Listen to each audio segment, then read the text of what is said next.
They abandoned her when she was just a child. 16 years later, they came back, not to apologize, not to reconnect, but to take everything she had built from the pain they caused. My name is Julia. I stood in the green room, face to face with my biological parents, Lily and Tom, and the people they had brought with them. Spread across the table were loan agreements and fraudulent contracts demanding my signature. It had been 16 years since they tore our family apart and left me behind. And now, after all this time, they were back, not for reconciliation, but for money. I still remember the night everything changed. I was 14 years old, sitting on the floor of my bedroom with my back pressed against the wall, trying to make myself invisible. In my hands was a small cassette player. I listened to an old recording of me and my little brother, Ben. He was 9 back then, and I was teaching him how to play a guitar chord. Every few seconds he'd get frustrated, then burst into laughter. "No, you're doing it wrong," he'd say, laughing through the mistake. And I'd laugh with him. Then we tried singing a lullaby together. His voice was bright and pure. Mine was awkward and shaky. But it didn't matter. It was ours. That cassette was the only thing I had that belonged to just the two of us. Downstairs, the shouting between my parents had finally stopped. But the silence afterward was worse. It felt heavy, dangerous, like the air before a storm.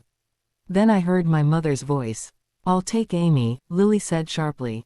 Amy was my 11-year-old sister, pretty, cheerful, easy to love. My father sighed before answering. "Fine. Ben stays with me." Ben, the boy from the recording, was talented with his hands. Useful. I held my breath, waiting for one of them to mention me. But they never did. The silence stretched longer and longer until the truth hit me like ice water. I wasn't chosen. I wasn't wanted. I wasn't even part of the discussion. In that moment, I realized I wasn't an asset to them. I was the leftover child. I ejected the tape from the cassette player and stared at it in my hands. That night split my life into 2 separate worlds, the life before abandonment, and everything that came after. A few weeks later, I found myself sitting in juvenile court. The building smelled like old paper and floor polish. A stern-looking judge read through my file in a cold monotone voice.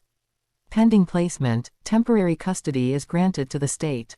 Just like that, my future was decided. My caseworker, Sarah, rested a gentle hand on my shoulder and quietly told me it was time to go. As I stood up, the strap of my backpack caught on the bench.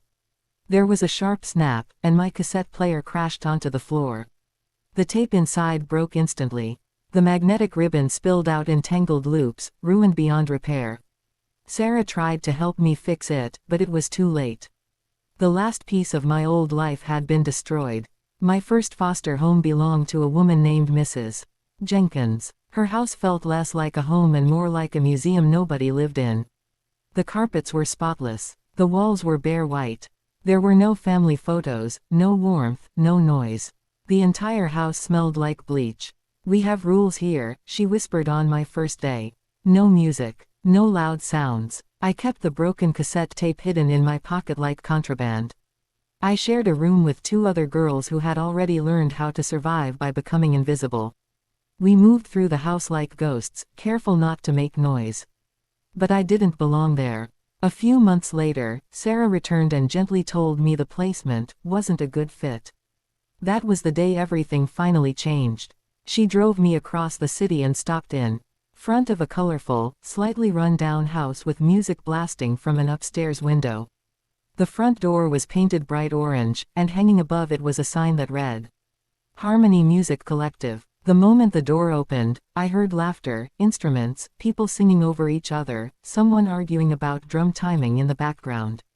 It was chaotic, and somehow, beautiful. A woman with wild curly hair and a drumstick-shaped earring wrapped me in a warm hug that smelled like cinnamon. "You must be Julia," she said with a smile. "We've been waiting for you." Her name was Rose. Behind her, kids filled every corner of the house, practicing piano, tuning guitars, writing lyrics, laughing too loudly. It was the loudest place I had ever seen. And for the first time in years, the noise didn't scare me. It felt alive. Rose noticed the broken cassette tape in my hand. "Oh, that's fixable," she said immediately before yelling toward the basement. "Jack, Get up here. A tall man with serious eyes emerged carrying audio equipment in both hands. Jack was a professional sound engineer, and within minutes, he was teaching me how to repair damaged tape. You never throw away the master recording, he told me carefully. Using silver splicing tape and unbelievable patience, he repaired the cassette piece by piece. Then he pressed play, and suddenly, Ben's laughter filled the room again. For the first time since losing my family, I cried. Not because I was broken, but because someone finally cared enough to fix what mattered to me. That house became my real home. Over the years, Rose and Jack officially adopted me. Jack taught me everything he knew about restoring damaged recordings, preserving sound, and repairing broken audio. What started as healing slowly became my purpose. Eventually, I founded a nonprofit called Mended Melodies, dedicated to helping children in foster care find their voices through music and storytelling. For years, I built a life out of the pieces my parents abandoned. Then one day, out of nowhere, Lily found me online. She called pretending to reconnect, but within minutes she admitted the truth. Her new husband had accumulated over $90,000 in gambling debt, and she wanted me to co-sign a loan. A few days later, Tom showed up at the collective carrying paperwork for a fake investment contract designed to siphon over $160,000 from our nonprofit grant funding. That was when I understood something clearly. They hadn't returned because they missed me. They returned because they needed something. And now, standing in that green room before the debut of my first major audiovisual installation, they were once again asking me to save them. I listened quietly while they explained their demands. Then I reached into my bag and slowly placed the repaired cassette tape on top of their contracts. This, I said firmly, is my answer. For the first time, Lily's expression cracked. Tears filled her eyes. I left you because you were strong, she whispered. Amy and Ben needed me more. I looked directly at her. I was a child, I said. You didn't leave me because I was strong. You left me because abandoning me was easier for you. The room fell silent. Then the door opened. It was Ben, older now, taller, different, but still my brother. Without saying a word, he walked across the room and stood beside me. Tom's shoulders sank in defeat. He grabbed the contracts and walked out. Lily followed behind him, and for the first time in my life, the silence that remained didn't feel painful. It felt peaceful. Later that night, I sat alone in my studio holding the cassette tape in my hands.